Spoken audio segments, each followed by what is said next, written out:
These are all people who are familiar to you, but nevertheless, it's a great pleasure, even on my part, to welcome everyone. Howard Lutnick, America's Commerce Secretary, Rachel Reeves, UK Treasury Minister, Sean Bagnier of Canada, Brian Moynihan of Bank of America, and Janet Truncali of EY. So we have an extraordinary blend of powerhouse expertise in economic policy and private sector representation as well. I mean, I'm going to start with the public policy issues that are on everyone's minds right now that bear directly on the issue of sovereignty and interdependence. And I'm going to turn, with your permission, to Secretary Lutnick to give us maybe an insight and explanation. I think a lot of people are looking at Davos to see and to try and better understand the mindset of the Trump administration. Speaking to you earlier on, it's the first time I've had the privilege of meeting you. I've seen you on TV a lot. In person, the impression is even more overwhelming. On the one hand, kind of extraordinarily ebullient, dynamic. That was in a nice way, Howard. Dynamic. These are good words. These are all good. I'm coming to a different tone in a second. But like initially, it's just extraordinary ebullience. Dynamism. You were saying you've sealed deals for $1.5 trillion in jobs and investment into the United States. Yes. And then you said, and this is where the tone shifts, you've got to understand, I'm the hammer. These were your words. I'm the hammer. Because the people I'm dealing with know that unless they deliver the kind of investments I'm looking for, I'm coming with 100% tariffs. And that duality, I think, between the dynamism, the constructiveness, the forcefulness of the American state, which was, after all, also something many of us saw in the Biden administration, and this element of threat, is what many of the Davos are actually trying to come to terms with. Because this is, to say the least, unfamiliar. And when it moves from the zone of economic policy to the question that is directly under the subtitle of our talk today, which is sovereignty, and we're talking about the territory of Greenland, and it's coupled so directly to tariffs, it's a fundamental shock to the system. You can read it off the faces and the rhetoric of every single European politician and business person I've spoken to while we've been here, and we're also getting reactions from around the world in similar tones. So I really wanted to ask you to help us understand, not in a sense of what your motivations are, because I get it, like you want Greenland, it makes sense. You're proud Americans, you're advocates of President Trump's policy.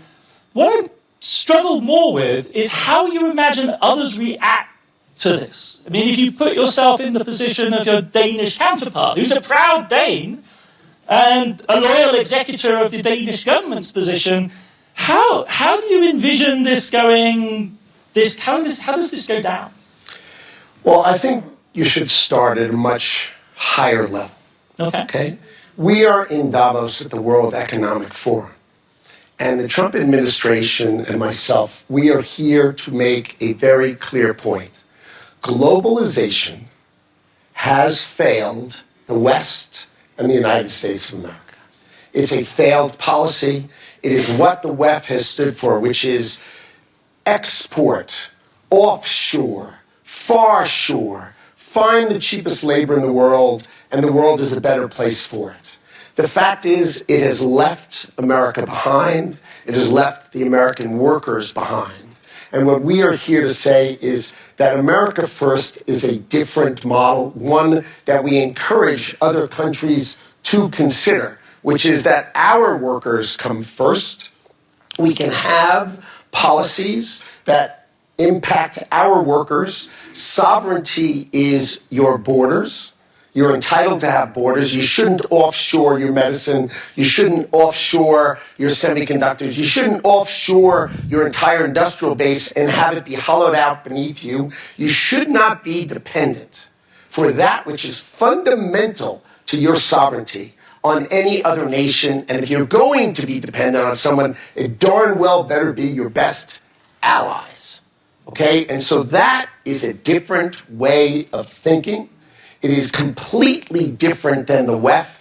I viewed the WEF as not a flagpole in the middle, but in fact, they are the flag. Whichever way the wind blew, so it blew. You should have solar, you should have wind. Why are you going to do solar and wind? Why would Europe agree to be net zero in 2030 when they don't make a battery? They don't make a battery. So if they go 2030, they are deciding to be subservient to China, who makes the batteries. Why would you do that? Why would the United States of America, which has oil and natural gas, try to convert to all electricity? China does not have oil and natural gas. Electricity and electric cars make perfect sense to them. That is practical and logical. So the point I want to make, and I want people to think about, is that America First is the job of our government to take care of our workers, to make sure their lives are better for it. And then, don't be America alone, right? But be America first. And I would suggest that policy is something for other countries to deeply consider, to take care of their own, and then we will work out wonderful relationships between us. But I want to point out, when America shines, the world shines. Close your eyes and think of a world without America in it. It becomes pretty dark, pretty darn quickly. When America shines, right, and everyone said, oh, you're going to do all these tariffs, you're going to destroy the world. The world's stock markets are up. Which ones of them? All of them. Can I bring you back to Greenland? No. It's unnecessary. It's the Western Hemisphere is vital for the United States of America. Our national security people are on it, and they care about it, and I'm going to leave it to them to address with our allies, with our friends, and with everyone how they work it out. But the Western Hemisphere matters to the United States of America, and the United States of America, as I've just articulated, really, really matters to the world. When America shines, the world shines, because they all need to make sure America is strong and powerful to take care of them, God forbid. And so I think America and the Western Hemisphere are vital to America, and I'm going to leave that to my national security people to address. Right. The rest of us, I think, are finding it harder to make that kind of separation clearly. And I would be curious to know how the representatives of the UK and Canada might want to think about these issues. Do you see them as starkly divided, as Secretary Lucknick would like us to have them? Does this logic of what's good for America is good for the world convince in this extraordinarily strong, extremely eloquent expression that we've just heard? You go first. Thank you. Thanks, Francois-Philippe. We're friends. So I'm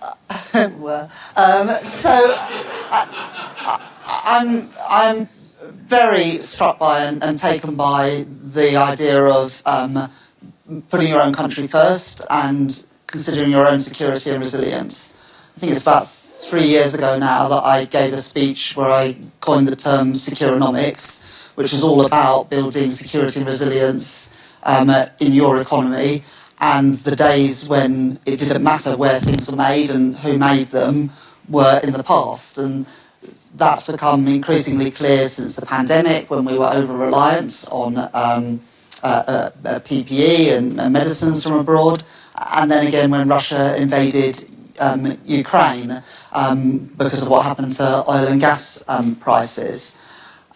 I guess for an economy like the UK, the way in which we will pursue our national interest is going to be different from the way in which the US pursues theirs. You are a much bigger economy, and we can't do everything on our own, nor should we try to, because we'd end up doing nothing well. But we do have real strengths in the UK, in our defence sector, in life sciences, in business and financial services. But we do rely on our allies as well, and even a country as big and as strong as America also relies on its allies. And I guess the sort of area where I think that we do need to sort of continue that dialogue between countries that share each other's values is how we can work together in our mutual interests to advance our values in a very unstable and uncertain world. And if you say, could you picture the world without the US and what would the world be like? Yeah, the world would be a lot poorer. It would be a lot scarier. But you've also got a lot of allies around the world in the United States. Britain, I hope, I believe, is your strongest ally. Always has been. Do a deal with us, and we love you. We do. Thank you very much. Feeling is mutual, but we do need to think about where the threats are and who our friends are. And I think that's probably more stark for smaller economies. But even for the US, when you think about, I was in the States, as you know, last week for a meeting of G7 plus a few other finance ministers to talk around critical minerals. Now, you do have some reserves of critical minerals, but not everything you need. 90% of your critical minerals at the moment come from the US, from China. You need to wean yourself off those. Sure. Yeah, but you won't be able to do that without the help of Canada and Australia and other countries. And so, for all of your strengths, we do also need to think how we can preserve some of the things that the US has benefited from in the NATO alliance and the Western alliance, not because it is the benevolent or the right thing to do, but because I profoundly believe it is in your country's national interest. The other thing I just wanted to say, Adam, in terms of sort of building security and resilience, but for my country, it's about our industrial strategy, where we're really focusing on these sectors where we are really good. We're not going to be a semiconductor superpower in the UK. That's not realistic. So it's we've got biotech. Life sciences, biotech, financial services, which is obviously absolutely crucial for financing things like the exploration for critical minerals and the extraction of those critical minerals. We've got real strength with the London Metal Exchange in London, for example. But we have some reserves of lithium and tungsten. We're not going to be a big global supplier of critical minerals. So we have strengths.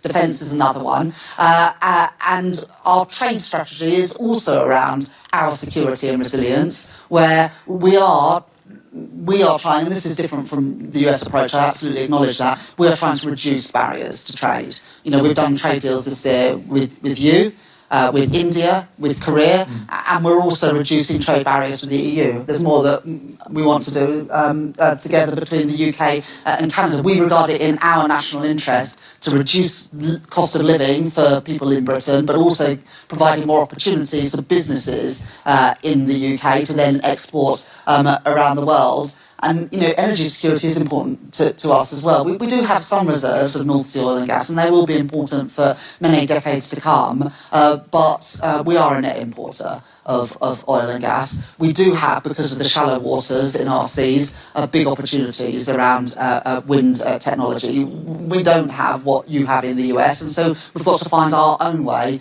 to boost our energy security, and we strongly believe that renewables is a really important part of that mix, as is nuclear. There hasn't been sufficient investment in nuclear for a long time.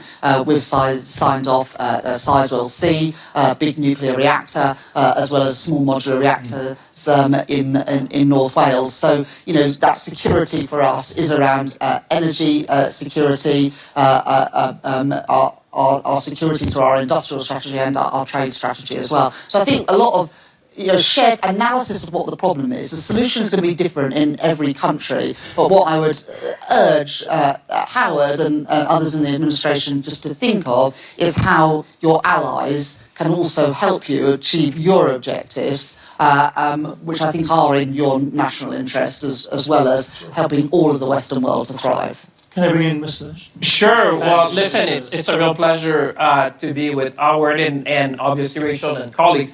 I like the way Howard started. It's the worker first and how we rebuild industrialization. And you're right. You've been looking at that. And I think today, and I chaired 10 meetings of the finance minister of the G7 perhaps last year with Rachel and Scott and others to try to figure out the way forward. And one thing, and goes back to Howard, I think that the world see a better, clearer nexus between food security, energy security, economic security, and national security.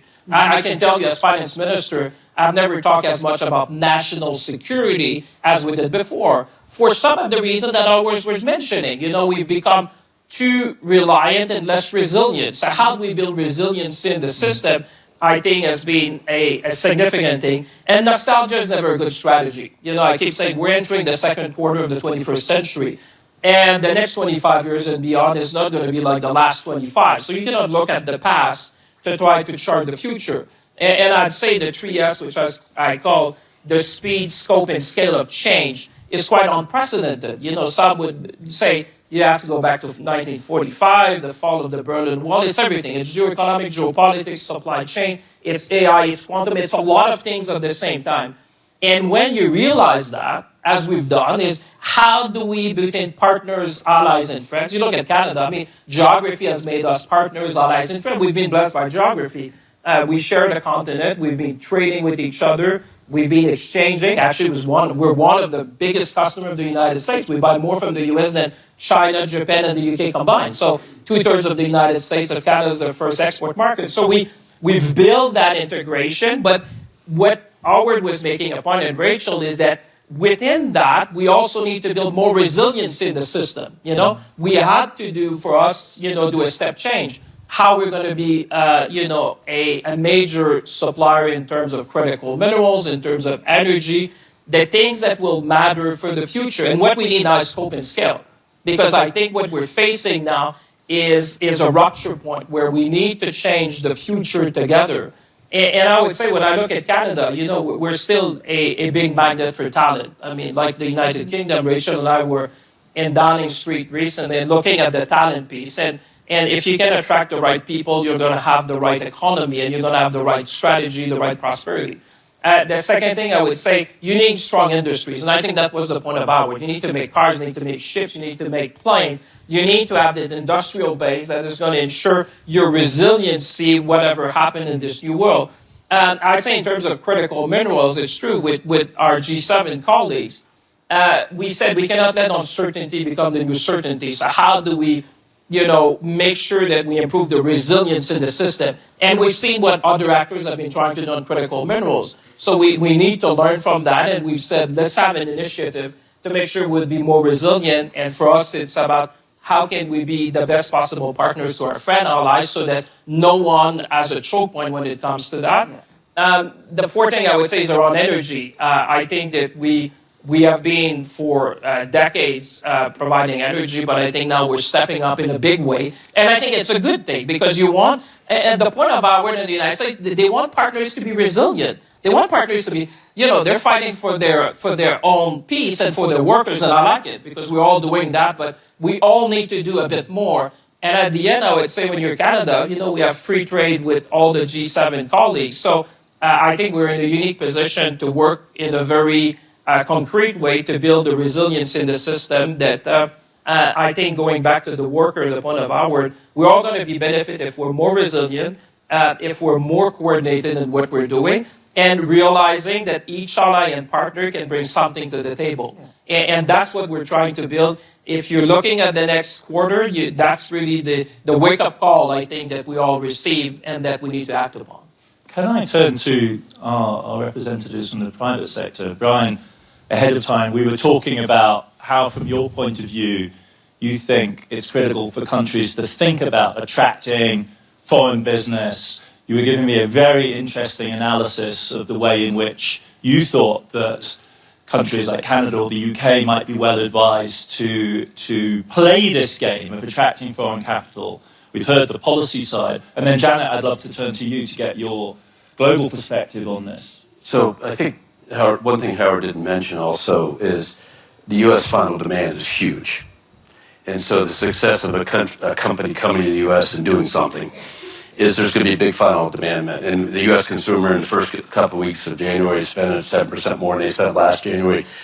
We've raised our estimates for the U.S. economy from 2.6% GDP to 2.8%. We're bullish, and we think that's net, Howard. So you got to, but with a 5 or 6% growth, frankly, which is a lot of activity. So we're bullish on that. But what I was saying earlier is the tricky thing to figure out, and I've had discussions with Rachel and her colleagues over the years, is how you're the best place. If you're England, and she pointed out that financial services is a major industry for them, you have to think about how you're the best place for firms like ours to operate, who are not running retail banks and not running, so that they can go to the whole world out of that.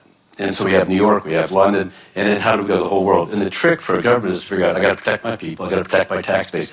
What I don't need to do is get myself so involved to where I start to become more and more difficult. So if you take the environmental rules that have been beaten at for the last 5 or 6 years, I've had some interesting meetings here where we keep telling these aren't going to work, these aren't going to work in the EU, CRDD and all this stuff. Our point was not, you just make it unable to work.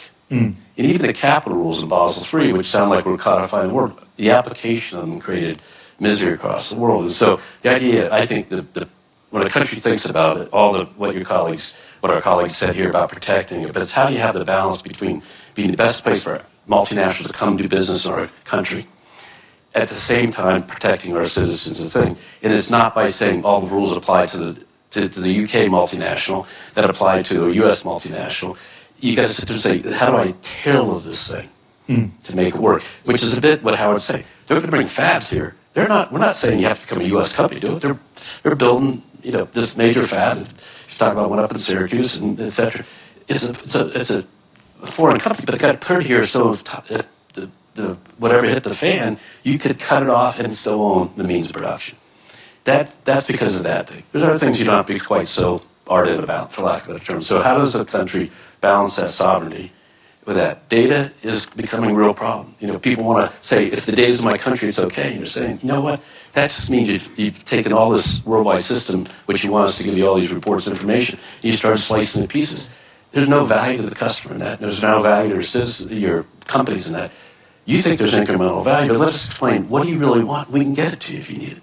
But if you make us run separate systems, you've added cost to your people, because, by the way, the rest of the people are letting us run a common system. So it's data, it's information, employee practices, and all those things. And how do you become the best? And how do you think about that? While protecting your citizens from big bad banks, or protecting your citizens from taxpayer degradation, things like that.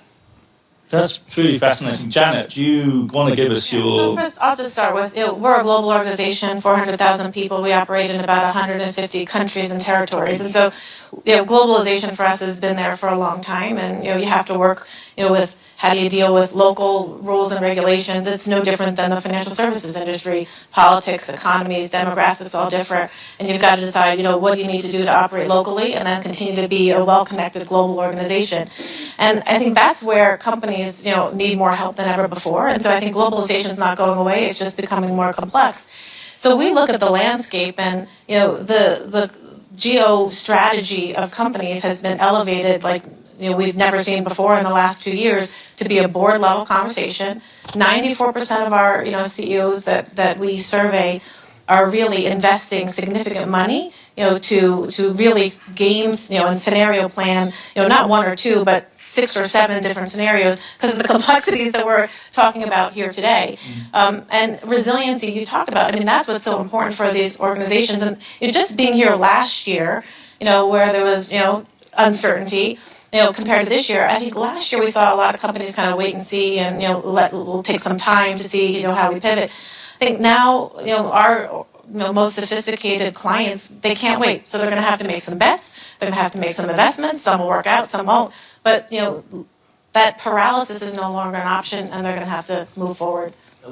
Can I double down on that and ask both of you from the private sector whether you are seeing already, just expanding on the point you've just made, where is this tipping point coming? Like, when is the private sector, globally or in the US, where are you seeing the flows shift? Because I'm a policy wonk kind of person. I'm always talking up the story.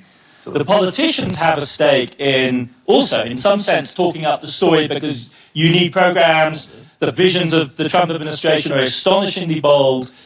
And then what I'm always kind of with my economist hat on, I'm wondering, is this really happening? Like, is the shift in the flow really happening? Just think about the ability to get a deal done. The ability to get a transaction done. The honest advice in, say, 2024 or something like that would have been to somebody offering up a $5 billion plus acquisition. Think twice because this may never get approved. And what are you going to do to your company while you wait? Okay? That's completely changed. So last year, 25, was the second highest investment banking year. Deals getting done. Absent the pandemic recovery year where every debt financing went crazy. So, and next year we think it's bigger. that means that you're unleashing the competitive forces of acquisitions and all the deployments and investments. So the capital markets are open, the financing's there, and so I think if we can keep enough certainty, to your point about that, and just keep the rules clear enough, well, these colleagues have to wrestle. National security is not, unless you're in the business of providing national security, is not something we all depend on, but not something we're going to add a lot of value to.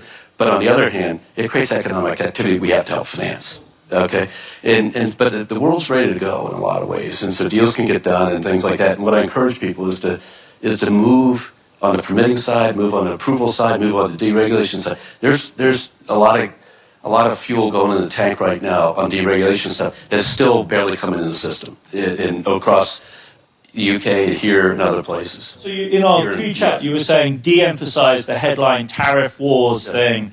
Focus on the nuts and bolts, the non-tariff barriers, the things which enable stuff to get done. These rules, which they're straightening out, hopefully, on environmental disclosure, require you to do things like, and we're just saying there's an ISSB that comes with set standards. We're happy to agree with those, and those are developed with business. The firms, the major firms developing, so business can do this, but if you do a lot more than this because you like X or Y. Yeah. You are just adding barriers to us being able to operate with a facility to help your people get financing and access to capital. Jan, this corresponds to your experience? Absolutely. I mean, you look at, again, financial services regulation of our profession. We've got different standards for different companies listing different places. That's not helpful, right? We've got to get alignment and better consensus, again, to bring, more businesses to market and the like. You want to come back in? Well, I would say it's not a time to wait. It's a time to double down. I mean, listen, what we need, we were talking just a minute to critical minerals. What we need is speed and scale. This is not a time. But what has happened in the world, I think, is forced us as government to be more efficient. I mean, a lot of what we were saying is how we bring efficiency in our own system. For us, we put a major project office, reducing the time of permitting, matching the offer and demand, looking at long-term offtake with the number of private sector. I think there's a big role, and the United States has been leading in many ways in trying to show us in a way the interaction that you can have. And honestly, when there's things that you see in the public, but you'd be surprised at the amount of discussion and the background what we're trying to think to achieve, because if you look at the real challenges in the world today and the advancement of technology, quantum and AI altogether, cyber, I come back to critical minerals because it's essential. The microchip, everything we need. I would say what has happened has made us also more efficient. I can speak for Canada. We have done things in the recent past that, were long-standing. That we needed to do, and Rachel and I, we've been sharing, and Howard has been obviously a lot as well in the United States. So I would say from our side, it has made us more efficient because I don't think that you'll see change is obviously part of history, but I don't think the speed and scope and scale of change will relax. I think you will see that for quite some time. So better adapt to that, be efficient, and like you said, these investments that are waiting, I think we've passed the time of waiting now. It's the time to act to make sure we can, meet the moment. I'd love to go out to the audience for some questions. The fate of these panels is that we have too little time, too many great speakers, but I'd really like to open it up. I see 3 hands here. I'll start here with Peter Goodman, I think, for the time. Yeah, Peter Goodman with the New York Times. Mr. Secretary, I'm wondering where the safeguarding of credibility in the institutions of American governance fits into your vision for America First, and specifically, where do you stand on the importance of Fed independence, and what are we to make of the fact that we've actually seen manufacturing jobs decline over the last year? I'm going to collect a few, so I'm going to go, I think there was another gentleman here, and then I'll go to there. We'll try and do 2 rounds. Thank you. I was going to ask about central bank independence, but not just the Fed, actually, more generally. But actually, I'll pivot to something else. So deregulation, which we've certainly seen in the US, also in the UK. How do you see those as tailwinds? We definitely see tailwinds in the US from financial services perspective. How do you see it in other markets? Also, probably hear from the Chancellor. Lady at the front here in the grey. We'll just do the front row for the start round. Hi, Mehreen Khan from the Times. Chancellor, you said that it's very important to understand who our friends are and what the threats are. Is China a friend to the UK or is it a threat to the UK? The Prime Minister will be making a visit to China in the next couple of weeks, the first in many years. And Commerce Secretary, would you like to see the UK government taking a position on China that's much more in line with your administration's? Well, that's a great round of questions. Secretary Lutner, we've not heard from you in a while.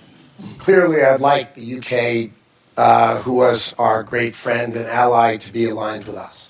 Right? That's clear. With respect to interest rates in America, there's been a classic policy that when the U.S. economy does well, raise rates and put brakes on it. And when the U.S. economy is doing poorly, cut rates and add gas to it. But basically define mediocrity one way or the other. And President Trump thinks quite differently. We are the best credit in the world. Why are we paying a higher rate than all the other credits of the world? It makes no sense. Our rates are too high. It's just binary. Our rates should be much lower so that our economy can finally flourish. I think we're going to grow more than 5% GDP this quarter, and that's for the $30 trillion U.S. economy. And if rates were lower, you would see us hit 6%. What is holding us back is ourselves. Okay? We are going to align our economy and our industrial policy with growth and success, and we hope to export that. I hope the UK follows our energy policy, follows our digital policy, so that our great tech companies can invest in the UK, can invest in Canada, can invest in Europe. But they can't if they have the Digital Services Act, the Digital Services Act, the Digital Markets Act, the digital this, the digital that. Europe has taxed our companies with fines and regulatory attacks more than they've earned in taxes on their own technology companies.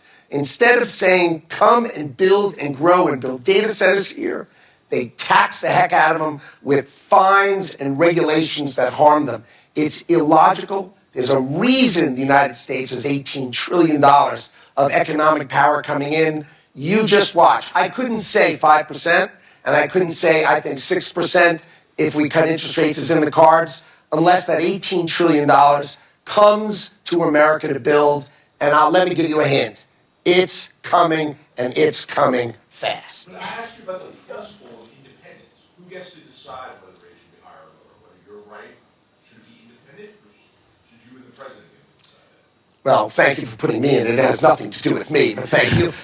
The President of the United States gets to pick the members of the Board of Governors. He will pick the governors that he thinks are the best, and therefore the outcome will be set by the governors. That is set. The President has clearly set what he thinks the right answer is, which is lower rates based on our credit, not based on some other nonsense, but he will pick the governors, and the outcomes will be set by the Fed governors.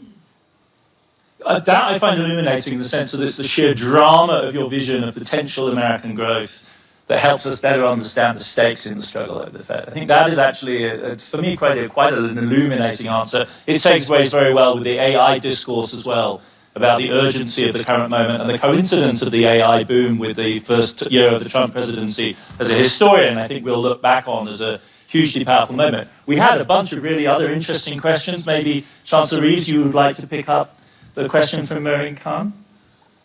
Yes, first of all, I'll say something about central banks, though.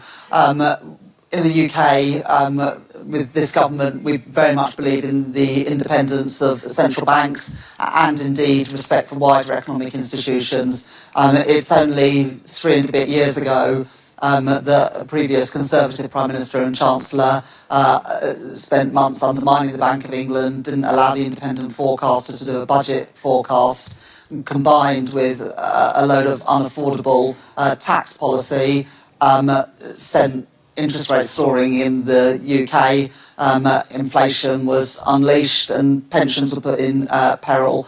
And so we very much believe that even though, of course, we would like interest rates to be lower, we have to get inflation down to get interest rates lower, which is why we're taking £150 off of energy bills for all UK households from April this year, freezing rail fares, freezing prescription charges to bring down inflation, which is currently at 3.9%. 2.2%. Bank of England think it will be back at target by late spring, early summer, and that will enable the Bank of England, so not taking shortcuts, but enable the bank to cut interest rates. On Antonio's question, I was laughing a little bit when people were talking about deregulation. Antonio and I, when I became Chancellor, would message each other regularly about development, I think in Horsham, was it, in Sussex, where you had some microscopic snails that as a result were stopping any houses being built.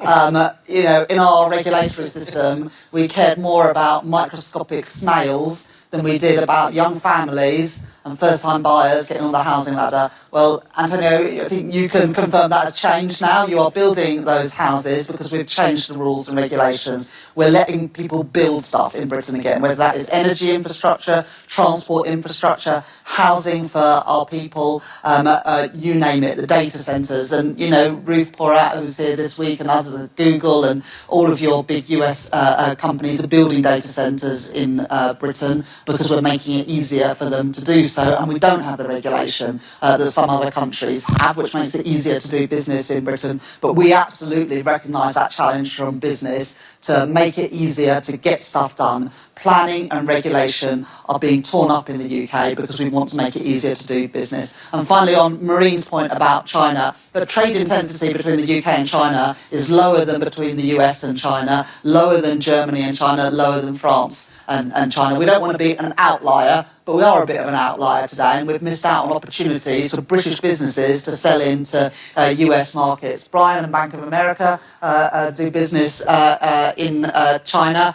We want to help British businesses as well to be able to export to those fast-growing markets. That's in our national interest, but we also need to make sure that we use that relationship to challenge where necessary in a whole range of areas, including on areas such as dumping and the lack of respect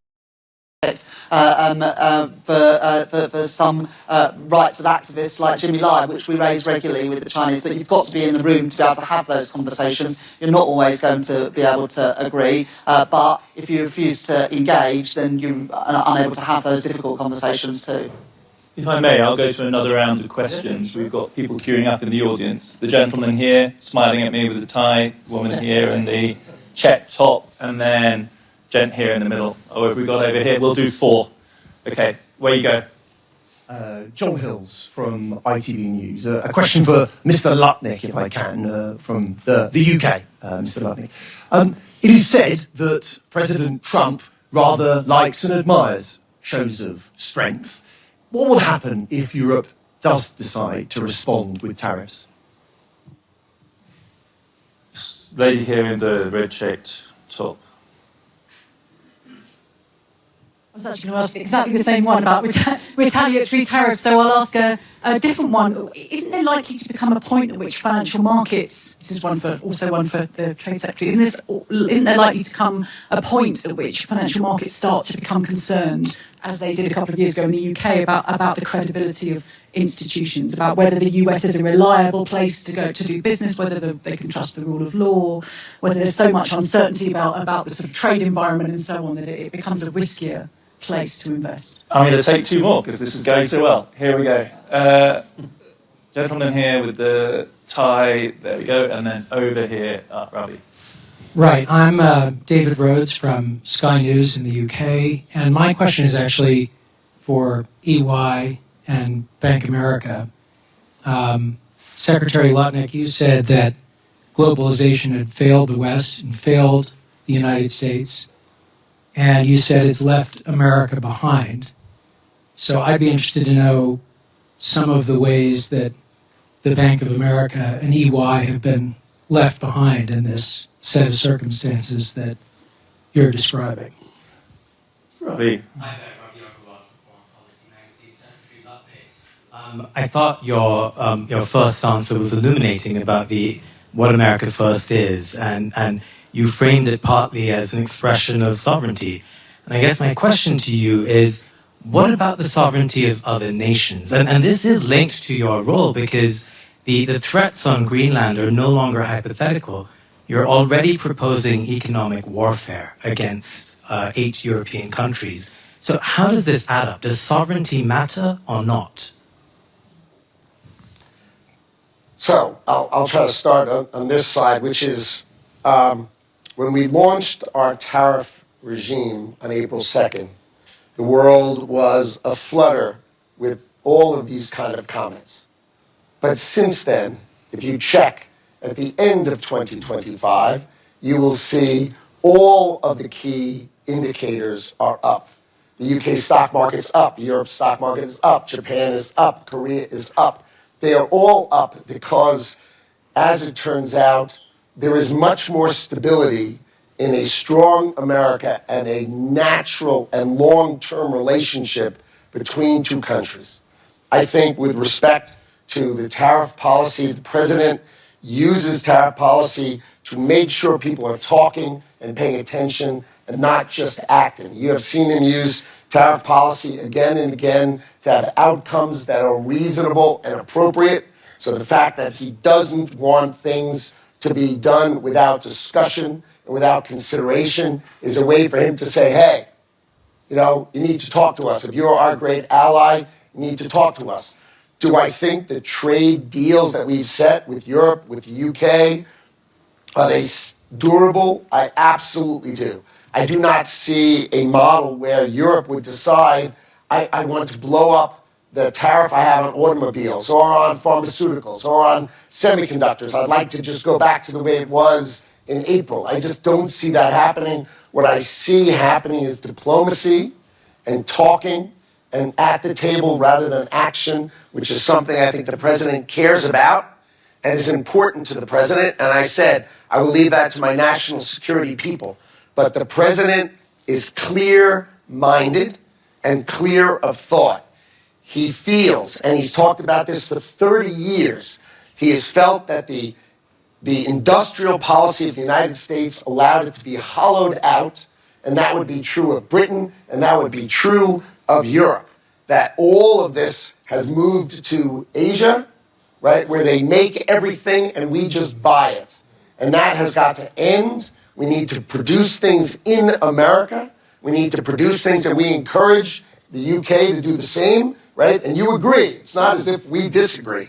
So that's the history. And sovereignty for America says we need to have our own steel. We need to have aluminum. We can have it with great allies, but we cannot have it where we rely on other people that maybe, like we've seen in critical minerals, and make no mistake about it, the critical mineral issue was with us a year ago. Everybody was sleeping through it. Donald Trump ripped the Band-Aid off, and the whole world said, oh my God. And that is the intuition and power of Donald Trump's presidency, is that he's teaching the world what is wrong, and now the world is working together with respect to critical minerals to fix it, right? But there are all sorts of things that need to be fixed, one of which is a modification of industrial policy, that the United States of America should be a place where you build things, and I would encourage the UK to do the same. Granted, it can't be everything to everyone, but there are a lot of things. Same for Canada, same for all our allies. And what happens if Europe retaliates with tariffs on its own, Mr. Lutnick? Well, then we'll be back to a tit for tat, which is how we began, and it will end in a very positive conversation between Donald Trump and Ursula von der Leyen, which is what happened last time. So you can start with a kerfluffle, but in the end, right, the United States and Europe are great allies. The United States and the UK are great allies. These are great allies, right? We are great allies with Canada. We are great allies. It doesn't mean you don't have an argument. It doesn't mean you don't disagree. But it doesn't change the fundamentals of the United States knows who our allies are. And if we're going to have a kerfluffle, so be it. But we know where it's going to end. It's going to end in a reasonable manner that, in our view, prior to Donald Trump taking the helm of the United States of America, the world was taking the piss out of us, right? And we were exporting the power of our economy to the rest of the world. In 1 year of change, I just said my expectation is GDP of the United States of America is over 5% in the first quarter of 2026. That's just my opinion. But so far, in the first quarter, if you saw what I said, I said I thought the United States would grow 4%, and the whole world said, you got to be kidding me. 4.3% in the third quarter. You're going to see plus 5% from the United States of America, the $30 trillion economy, winning. And that's good for the world. We're out of time, but I still want to give the final word to our representatives from the private sector, because I thought this question that you asked was really quite a fundamental one. Does the Secretary's counter-narrative to the story of globalization, which he quite rightly associates and quite fairly associates with WEF, does that ring true for you? Or do you see elements that you can agree with, even if perhaps the overall story doesn't work? As he went through the pieces, the national security pieces, manufacturing job content as a percentage of all content, even though we're a very services-oriented economy, it's not that America hasn't done fine. It's a question of, do we have the pieces today that we need to be successful on the dimensions of defense, national security, dominance of what the next big arc is, which is AI and technology implementation, and the power to build that, and the power to know you have it. Rachel mentioned something earlier which didn't pick up, which was the supply chain precision and efficiency. We all learned the lesson in COVID. Mm-hmm. When you woke up and you didn't have personal protective equipment. The idea that all the masks for surgeons to conduct business in every hospital in the world were coming from like 2 places. And that's not a sensible way. Was it 10 cents cheaper, 15 cents cheaper, $1 cheaper? So I think the question is really job content, which is the workers. I grew up in a small town in Ohio, and so I've seen that happen. It's job content. It's also what you need to make sure you really have ownership of, and then the other stuff. This shirt you can be more flexible on. And that's the history of the Northeast having the shirt-making industry, the Southeast having a shirt-making industry, and then offshore. But the designers and the thinking about it, making it wearable, you want that on your shore. And I think it's. But our country's been successful. There's no question. The question is, can we be successful in the next big arc? That's the question, and that's what Howard is trying to articulate.